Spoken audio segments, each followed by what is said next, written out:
Another subject that gets addressed a lot is this belief that we have to follow somebody through every part of the process, and we have to, what we have described as being all things to all people.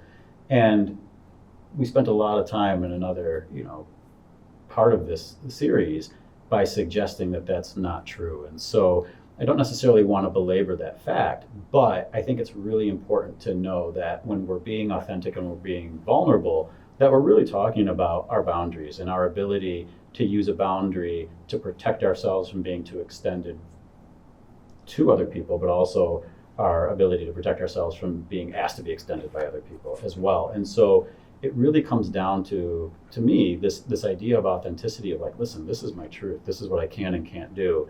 And whether I'm trying to do more or somebody's asking me to do more, this is still my truth. So authenticity is about what Masons sometimes refer to as, the compass is circumscribing and keeping us within due bounds with all mankind.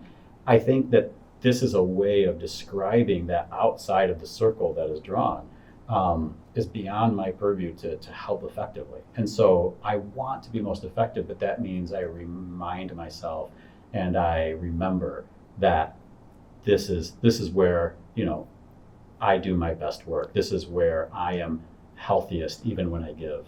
And those two things need to be, be done simultaneously. But I think one of the things we're suggesting is that we do ask for help. And one of the things that doesn't always get talked a lot about is what happens when that handoff, that transition happens. What does that help look like in the professional setting? And I'll just kind of grease the skids a little bit by saying one of the things that I try to explain when I introduce myself to any new client is that therapy does not look a lot like popular media. There's been one or two shows that I've watched where I'm like, oh man, they had a really good consultant on that show because they illustrated that really, really well. The rest of them need to push a plot point, and they do things in therapy that we would never, ever, ever dream of or imagine. So I'm really curious, just from your experience, like, what's it like when that transition happens? That transition happens and you start working with a therapist. That's a big thing. So many people walk in the door thinking they have to bare their soul right then and there. And like one of the greatest reliefs of my career, and my joy to share with them is, hey, you don't need to share things you don't want with me right now. We'll work together. I just need to know some basic details. I need to paint a picture of who you are and just your experiences and what brings you in the door here. And then we can work from there. Yeah. I'm not going to necessarily ask you to bear the conscience of your soul right here, right now in this first meeting, because I'm a stranger to you. I wouldn't want to give the conscience of my soul to a stranger. It is not fair of me as a professional to ask you to do the same. So it's taking time to build a relationship with somebody. I'm a big fan of the work Stephen Miller did.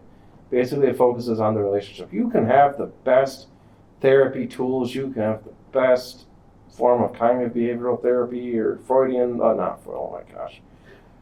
psychodynamic therapy. Yeah. That was a Freudian slip. You could have the best things from dialectical behavioral therapy, all that stuff. But if you don't have a relationship with that person and you're just talking at them instead of with them, there's not a darn much you can do. Would you say that the most dynamic part of building that relationship is the idea that you're also facilitating the trust with which they're going to use to maybe get to maybe a little bit more heart of the matter? I think there's that too. I think there's going to have to be a point where you're building trust with somebody and you as the therapist are there and you are necessarily thinking in terms of my presence as a professional, just having this kind of a reassuring presence to actually let them know too, hey, I might not have all the answers, but together we can maybe find you the answers and go from there. That's a really good point, because you spoke about earlier this idea of like a social support holding hands, like, hey, let's do this together, let's go find out. But you're saying that continues into the therapeutic process where it's like, hey, let's hold hands, let's go find out. It does. Like I mentioned before, I'm trained in dialectical behavioral therapy. And Omar, I don't know if you are or not, if you're trained in it or not. I've been exposed, but I Okay. don't practice it because it's one of those areas where I know that I'm not well suited. So the guy that trained me in it, he's basically used this as a metaphor for dialectical behavioral therapy. It is a hot ladder into hell to get you out of hell. So pretty much the idea behind DBT is when somebody is entering DBT, their life is in hell. It's in constant turmoil. You're not at your best day when you're showing up to a DBT session, or beginning a DBT session, I should say.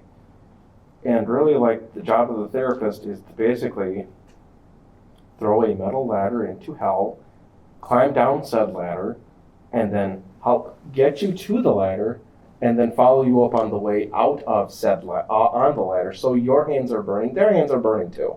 So that's what I mean when I say we're walking with you, so we're going through it also. Another anecdote that I'll use with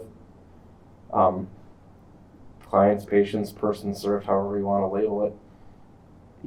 I kind of coach on the sidelines. I'm not necessarily always right there with you in the nitty gritty, but I'll hear about it, off at the side. That's what I would tell the group.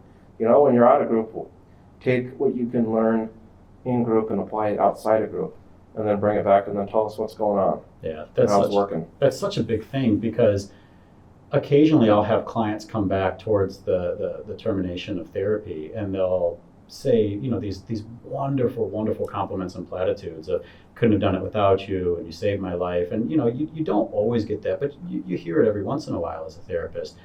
And I try to be really graceful and grateful about it because it's the polite and it's the right thing to do. And I'm honoring the fact that they have seen this achievement in themselves and they want to be grateful. And so I try to be accepting of that compliment, but I never let it go without saying, I really can't take credit for this. And they'll be like, oh, you did a good job. And I go, I appreciate that. It meant the world to me to do that great job with you. But I never went home with you. I never reminded you. Remember, we were going to use an I statement. Remember, we were going to count to 3, whatever it may be. You decided that what we did in this room, not what I did, not what I said, what we did in this room was something that was worth carrying over. That is the heaviest lifting. I can have all the greatest ideas in the world. That could be easy to have a great idea. I could have read a book on this condition before, brought it to you. If you actually implemented it and actualized it, then truth be told, my favorite thing to do would be to take no credit at all and be like, you talking about a coach on the sideline. At the end of therapy, I think of myself a little bit more like a cheerleader. Like, touchdown, at right? the end, you see people less and less. Like, you might start off seeing people weekly, and then it goes to bi-weekly, and then monthly, and then once every few months to check in. At that point, when you're seeing somebody once every couple months or so, you really are like a cheerleader on the sideline at that point. You're complimenting the progress that what they they're doing. have said. They basically come in to say I had this challenge, but this is what I did. Yeah. Hey, that's awesome. That's exactly what we were talking about. Remember when we said that would never happen? Now you're doing it. That's so cool. That's cheerleading at its best. The goal of therapy is to ultimately become your own therapist. Yeah. It really is. No, so what I say to people is that it is not my job to find perfection because I certainly don't have it in my own life and I cannot give you something that I have no auspices over as a human. But that my hope is that your challenges don't feel soul crushing, that they don't feel life altering, that they feel like an annoyance, certainly. But an annoyance that you know how to handle, you just wish you didn't have to, but I guess today's the day.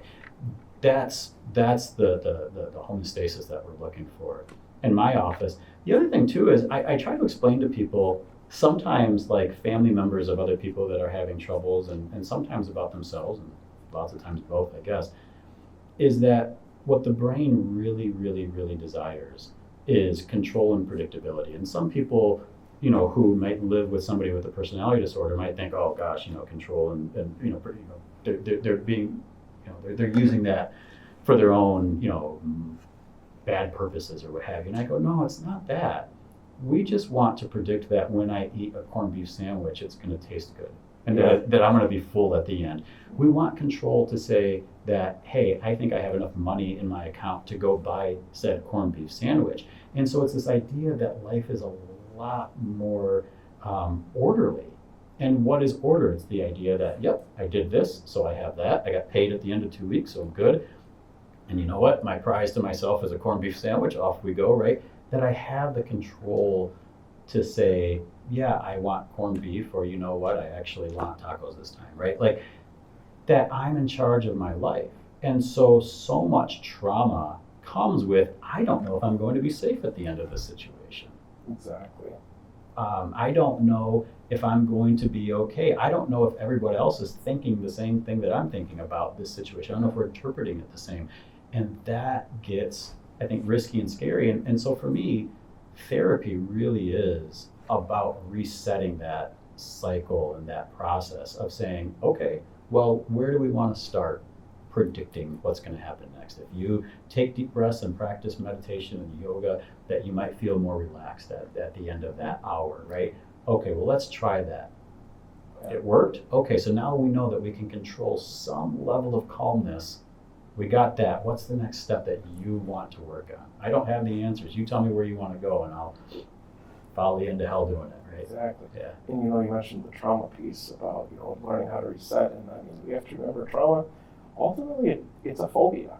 Mm-hmm. It's a phobia of a stressful time, a traumatic event, a near-death experience, a experience where you or somebody you saw had a threat to their bodily integrity. And that's ultimately what it is. And so working through that trauma, that's really what trauma therapy is. It's resetting. It's going through the motions to reset. And I don't mean to totally go like total clinical here, but you have your stage 1, then you have your stage 2. I'd say 90% of the people that we see go through the stage 1, and they're okay. They don't need to go into necessarily trauma specific work. Mm-hmm. A lot of the times they get like those stage 1 interventions, the behavioral activation for depression, or coping skills for anxiety, or just basically the DBT skills are all stage 1 interventions. Mm-hmm. They go through that, and ultimately 90% of them will say, I'm okay. I can live with what I think I'm all right. I think I'm all right now. Yeah. Thank you. 10% on the some 10%. I mean, kudos to them. They go into those stage 2 or 3 interventions, which are like more nuanced for trauma stuff, and that's not common for everybody. Right. Yeah. So when it comes to that, answering that question, do I have to bare my soul? It really depends on how much you're willing to share, how much you want to share. If you're experiencing a mental health crisis right now, 988 is a great first option to call. 988 has the ability to counsel you, to give you resources, and can also basically dispatch to get you where you need to go. 911 is a good second option too if you need immediate assistance from the police. I agree completely. The National Suicide Prevention Hotline is by far the way to go because they have the most resources. But if you are with somebody and trying to support somebody who's also going through it, it's a lot of the things that is mentioned in all of these episodes, which is be present, be aware, and just be human, be yourself, and admit what you can and what you can't do, but let them know that you're there with them through the process. And the end goal is safety until we can get to the next step. Thanks so much. We wish you all the best of health.